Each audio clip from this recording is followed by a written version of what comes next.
저는 프랑스에서 15년간 살았습니다. 그런데 한국에서 겨우 5일을 보낸 후 제 인생이 완전히 바뀌었죠. 대체 무슨 일이 일어났을까요? 파리 시청 7층 민원 창구. 저는 3시간째 기다리고 있었습니다.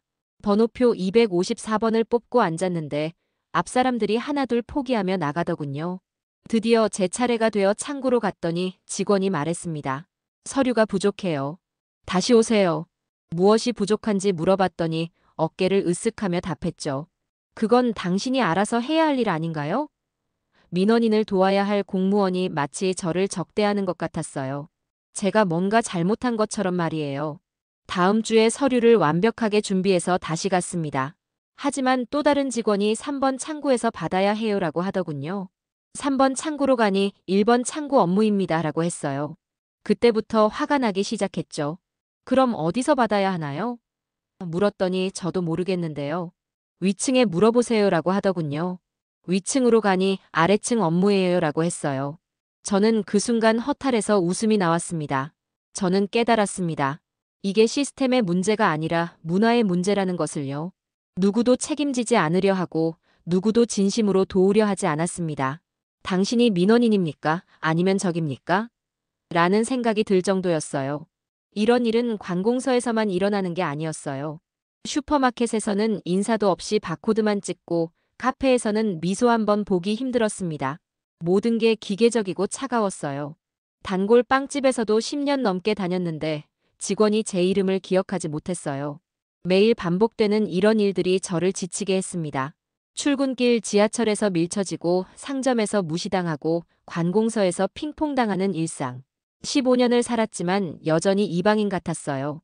어느 날 거울을 보니 제 얼굴이 파리 사람들처럼 무표정하게 굳어있더군요.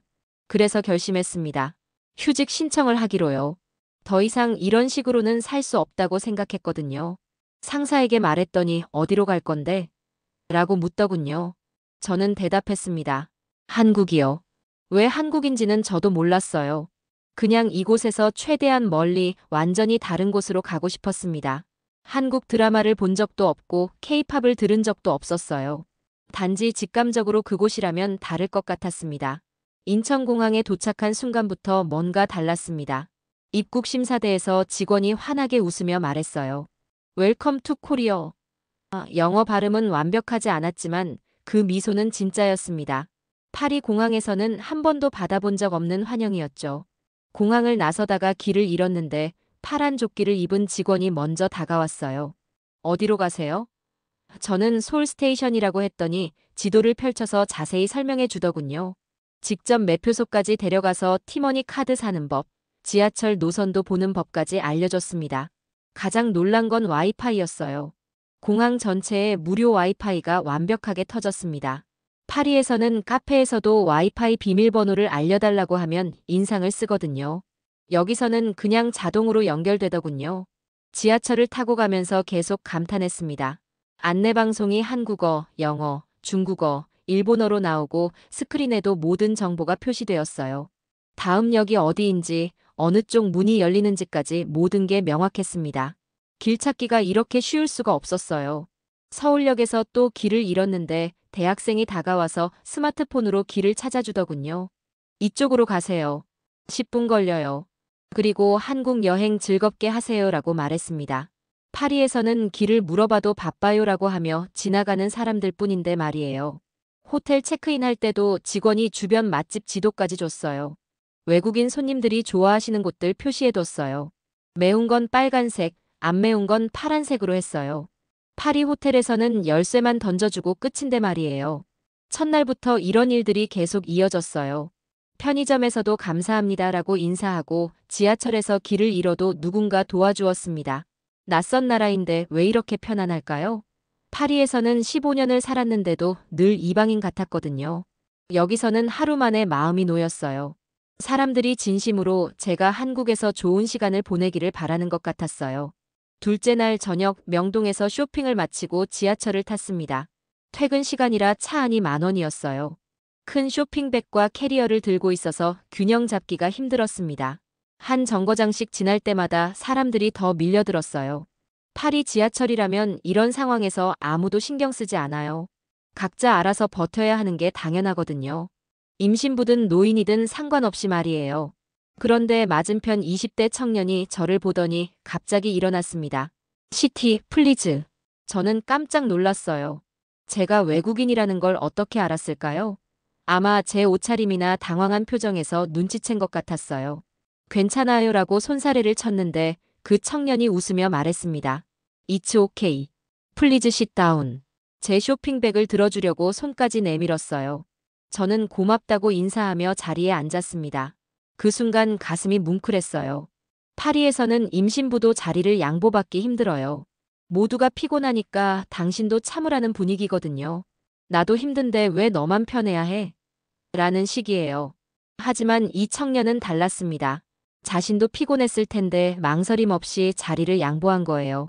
더 놀라운 건 주변 사람들의 반응이었어요. 아무도 이상하게 보지 않았습니다. 이런 일이 일상적으로 일어나는 문화인 것 같았어요. 파리라면 쟤 왜 저래? 하는 시선들이 있었을 텐데 말이에요. 청년이 홍대 입구역에서 내릴 때 엔조이 코리어 라고 말했어요. 저는 정말 감사했어요 라고 한국어로 대답했더니 놀라며 한국말 하시네요. 라고 웃더군요. 지하철에서 내려 호텔로 걸어가면서 계속 그 순간이 떠올랐습니다. 단순히 자리 하나 양보받은 것뿐인데 왜 이렇게 감동받을까요? 하지만 저에게는 단순한 자리가 아니었어요. 그것은 인정이었고 배려였고 따뜻함이었습니다. 그날 밤 침대에 누워 생각했어요. 아, 이게 진짜 배려구나. 다른 사람을 먼저 생각하는 마음이구나. 계산이나 의무가 아니라 자연스러운 마음에서 우러나오는 친절이구나. 파리에서는 오랫동안 잊고 살았던 감정이었습니다. 사람이 사람을 돌보는 마음, 그 소중함을 다시 깨달았어요. 셋째 날, 전주로 향했습니다. KTX를 타고 가는 동안 창밖 풍경이 마음을 평온하게 했어요. 초록빛 논밭과 작은 마을들이 지나가는 모습이 프랑스 시골과는 다른 아름다움을 보여줬습니다. 2시간 후 전주역에 도착했어요. 택시기사님이 처음 오셨어요? 라고 물으시더군요. 프랑스에서 왔어요 라고 했더니 멀리서 오셨네요. 한옥마을이 우리 전주 자랑이에요. 구경 잘하고 가세요 라고 웃으셨어요. 파리 택시기사들은 대부분 무뚝뚝한데 이분은 정말 친근했어요. 게스트하우스에 도착했어요. 전통 한옥을 개조한 곳이었는데 기와 지붕과 나무 대문이 고풍스러웠습니다. 50대 아주머니가 문을 열어주셨어요. 어서 오세요. 프랑스에서 오셨다고 하셨죠? 정말 멀리서 오셨네요. 체크인하면서 아주머니가 한옥 구조를 설명해 주시더니 갑자기 말씀하셨어요. 내일 김치 담그는 날인데 같이 하실래요? 다른 손님들이랑 함께 하는 체험이에요. 저는 놀랐습니다. 괜찮을까요? 김치 만들 줄 몰라요. 가르쳐 드릴게요. 외국인 손님은 우리에게 소중한 분이거든요. 아주머니가 환하게 웃으셨어요. 소중한 손님이라는 말을 들으니 뭉클했어요. 언제 이런 말을 들어봤나 싶었습니다. 다음 날 김치 담그기에 참여했어요. 마당에서 다른 투숙객들과 함께 배추를 씻고 소금에 절이고 양념을 만들었습니다. 일본 부부, 독일 대학생들, 부산 가족까지 모두 함께였어요. 아주머니는 친절하게 알려주셨어요. 고춧가루는 조금씩 넣어요. 너무 많이 넣으면 매워요. 마늘은 이렇게 다져서 넣고요. 제가 서툴게 해도 계속 격려해 주셨습니다. 처음 치고 잘하시네요. 프랑스에도 김치 가져가세요. 작은 통에 김치를 담아서 주셨어요. 오후에는 한옥마을을 돌아다녔습니다. 상점 주인들이 모두 친절했어요. 어디서 오셨어요? 한국 음식 드셔보셨어요? 진심으로 관심을 갖고 물어보시더군요. 파리 상점에서는 물건 안 사면 인상을 쓰는데 말이에요. 저녁에 방으로 돌아가니 쪽지가 놓여 있었어요. 오늘 하루 따뜻하게 보내셨나요? 김치 담그기 재미있으셨나요? 내일도 좋은 하루 되세요. 아주머니의 손글씨였습니다. 옆에 작은 하트와 한옥 그림도 그려져 있었어요. 그 순간 눈물이 났습니다. 이런 세심한 배려를 언제 받아봤나요? 파리 호텔에서는 청소비 추가라는 쪽지만 받아봤거든요. 여기서는 손님 하나하나를 진심으로 걱정해주는 마음을 받았어요. 밤늦게 한옥마을을 산책했습니다. 조용한 골목길, 따뜻한 불빛, 은은한 웃음소리. 이곳에서는 제가 외국인이라는 걸 잊을 수 있었어요. 그냥 한 명의 소중한 사람으로 환영받고 있다는 느낌이었거든요. 넷째 날, 부산으로 내려갔습니다. 바다가 보고 싶었거든요. KTX로 2시간 반 걸려서 부산역에 도착했어요. 역에서 내리니 공기가 달랐습니다. 서울보다 부드럽고 따뜻했고 어디선가 바다 냄새가 났어요. 호텔에 짐을 맡기고 국제시장으로 향했어요. 국제시장은 정말 활기찼습니다. 좁은 골목마다 상점들이 빼곡하고 부산 사투리를 쓰는 아주머니들의 큰 목소리가 들렸어요. 이거 봐봐. 싸게 줄게. 맛있어요, 맛있어. 파리의 조용한 시장과는 정말 대조적이었어요. 여기는 살아있는 느낌이었거든요. 시장 안쪽 작은 국밥집에 들어갔습니다. 테이블 6개 정도의 작은 곳이었어요. 70대 할머니가 혼자 운영하시는 것 같았죠. 메뉴판이 한글만 있어서 당황했어요. 사장님께 영어로 물어봤더니 돼지국밥 이라고 하시며 엄지를 치켜 세우셨어요. 50년 했어요. 맛있어요. 정말 자신만만한 목소리였어요. 파리 레스토랑에서는 웨이터가 주문받을 때도 귀찮다는 표정을 짓는데 말이에요. 곧 뜨거운 국밥이 나왔어요. 김이 모락모락 올라오는 게 맛있어 보였습니다. 한 숟가락 떠먹는데 정말 깊은 맛이었어요. 돼지고기의 고소함과 뜨거운 국물이 몸 전체로 퍼지는 게 파리에서는 느낄 수 없는 집밥의 맛이었습니다. 마치 할머니가 끓여주신 것 같았어요. 옆자리 할머니가 저를 보시더니 말씀하셨어요. 혼자 왔나? 네라고 대답했더니 젊은 사람이 혼자 와서 안쓰럽네 라고 하시더군요. 할머니가 본인 김치를 덜어서 제 앞으로 밀어주셨어요. 더 줄까? 이거 맛있어. 가게 사장님이 직접 담근 거야. 말은 잘 안 통했지만 할머니의 마음은 전해졌어요. 맛있지? 더 먹어라 하고 물으실 때마다 네, 맛있어요라고 대답했습니다. 외국에서 온 젊은 사람이 혼자 밥 먹는 게 안쓰러우셨나 봐요. 할머니가 나가시면서 말씀하셨어요. 또 와라. 부산에 또 와라. 가족하고 와라. 그리고 제 어깨를 토닥이셨습니다. 그 순간 목이 메었어요. 뭔가 뜨거운 게 올라왔거든요. 국밥을 다 먹고 나왔는데 사장님이 맛있었어요? 라고 물으시더군요. 정말 맛있었어요 라고 했더니 다음에 또 와요. 라고 손을 흔들어 주셨어요. 시장을 나와서 걸어가는데 갑자기 눈물이 났어요. 왜 우는지 몰랐습니다. 할머니는 김치 조금 덜어주신 것뿐인데요. 그런데 그게 바로 그거였어요. 돌봄이었습니다. 누군가 저를 돌봐주고 있다는 느낌. 파리에서는 15년 동안 한 번도 받아본 적 없는 감정이었어요. 모든 게 차갑고 계산적인 곳에서 살다가 진짜 따뜻한 마음을 만난 거였습니다. 할머니에게 저는 그냥 사람이었어요. 국적이나 언어가 중요한 게 아니라 그냥 돌봄이 필요한 한 사람이었거든요. 마지막 날이 되었습니다. 인천공항으로 가는 길에 계속 아쉬웠어요. 겨우 5일이었는데 왜 이렇게 떠나기 싫을까요? 부산에서 서울로 올라오는 KTX 안에서도 계속 생각했어요. 이 나라에서 느낀 것들이 꿈은 아니었을까 하고요. 공항 체크인 카운터에서 직원이 물었어요. 한국 여행 어떠셨어요? 즐거우셨나요? 정말 좋았어요. 최고의 여행이었어요 라고 대답했는데 목소리가 떨리더군요. 그렇게 좋아해 주시니 저희도 기뻐요. 또 오세요. 라고 말하는 직원의 표정이 진심으로 보였어요. 탑승구에 앉아서 지난 5일을 되돌아봤습니다. 지하철 자리 양보, 전주 아주머니의 쪽지, 부산 할머니의 김치. 작은 일들이었지만 제 마음을 완전히 바꿔놓았어요. 이런 게 진짜 여행의 의미구나 싶었습니다. 관광지를 보는 게 아니라 사람을 만나는 것이었구나. 면세점에서도 계속 생각났어요. 한국 전통차 파는 곳에서 할머니가 맛보세요라고 하며 차를 따라주시던 모습, 화장품 가게에서 이거 한국에서 인기 많아요라고 자랑스럽게 소개하던 모습, 모든 게 진심으로 느껴졌어요. 비행기 탑승 전 화장실에서 거울을 봤는데 제 얼굴이 달라져 있었습니다. 파리에서 봤던 무표정한 얼굴이 아니라 부드러워진 얼굴이었어요. 눈에도 생기가 돌고 있었고 입꼬리도 자연스럽게 올라가 있었어요. 그때 제 입에서 뜻밖의 말이 나왔습니다. GVEUXVIVREICI. 여기서 살고 싶다는 프랑스어였어요. 저도 놀랐습니다. 가벼운 여행이었는데 이런 생각을 하다니요. 하지만 그 말이 제 진심이라는 걸 부정할 수 없었어요. 비행기 안에서 계속 생각했어요. 한국에서 5일 동안 느낀 것이 무엇인지요. 그건 바로 존재감이었습니다. 이 나라에서는 제가 투명하지 않았어요. 누군가 저를 보고 신경 써주고 도와주었습니다. 제가 여기 있다는 것 자체를 인정받았어요. 파리에서는 늘 투명인간 같았어요. 아무도 저를 보지 않고 아무도 신경 쓰지 않았습니다. 지하철에서 쓰러져도 모른 척 지나갈 사람들이었거든요. 하지만 한국에서는 달랐어요. 제가 힘들어하면 누군가 도와주고 제가 외국인이면 더 친절하게 대해주었습니다.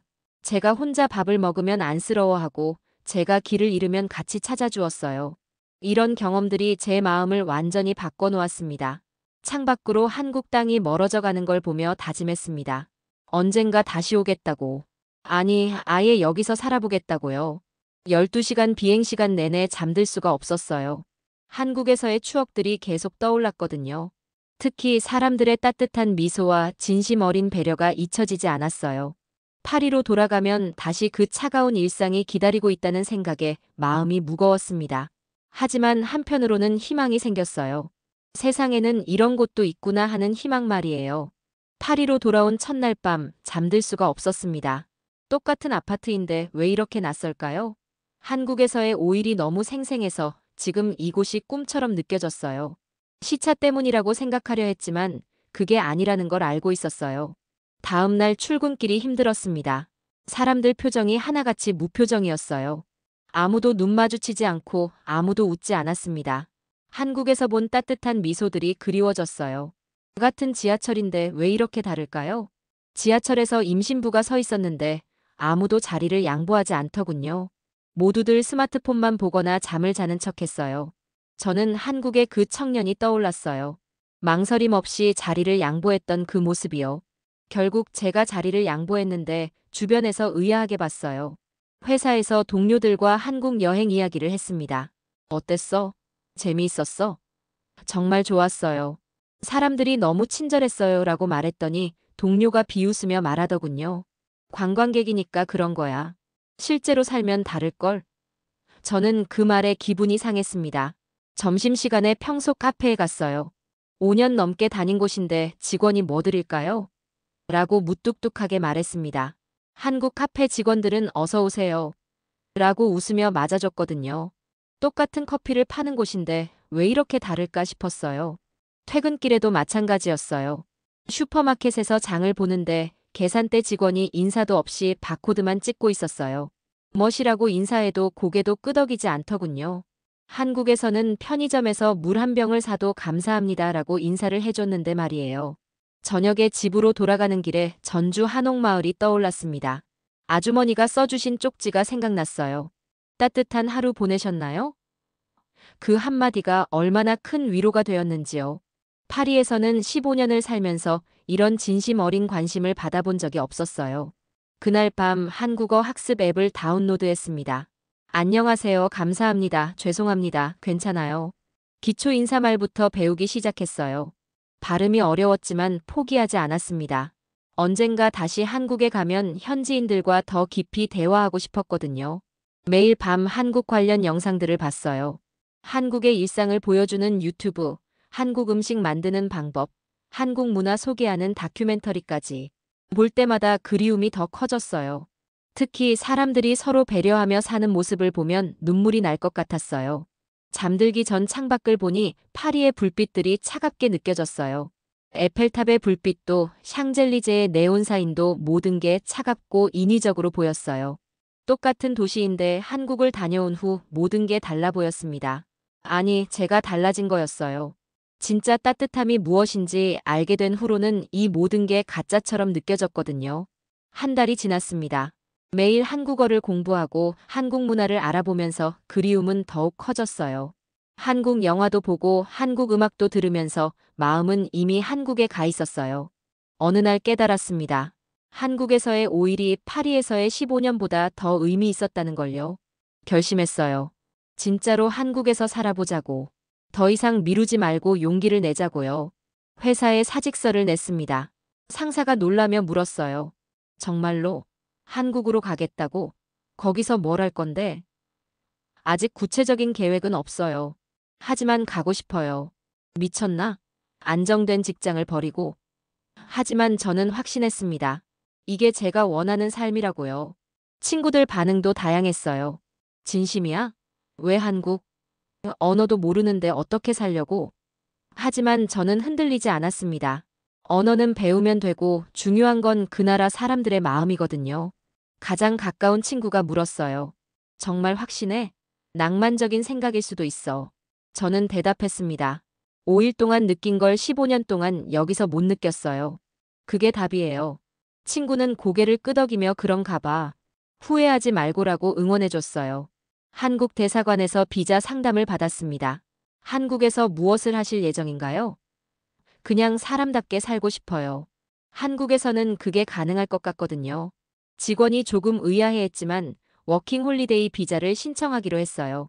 1년간 한국에서 살면서 일도 할 수 있는 비자였어요.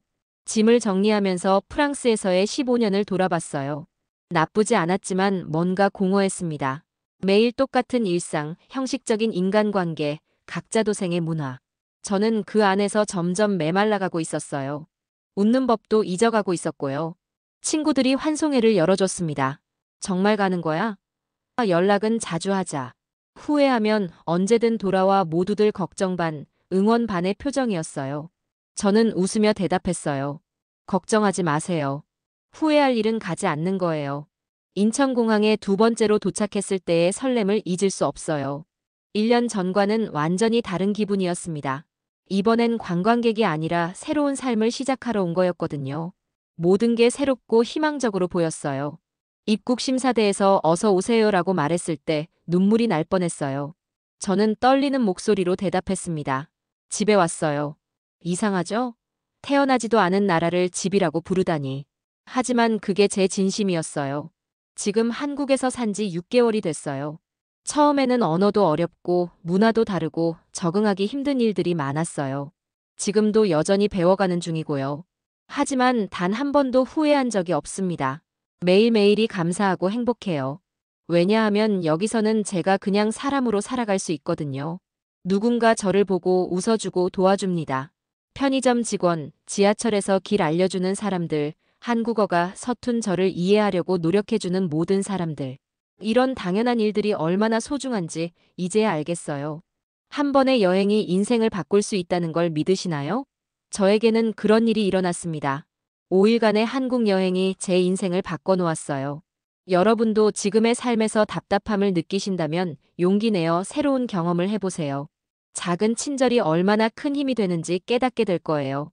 한국은 사람을 중심에 두는 나라라고 생각해요.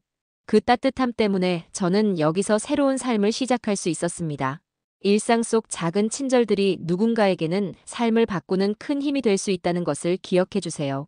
구독과 좋아요, 알림 설정으로 더 많은 감동적인 이야기를 들려드릴게요. 감사합니다.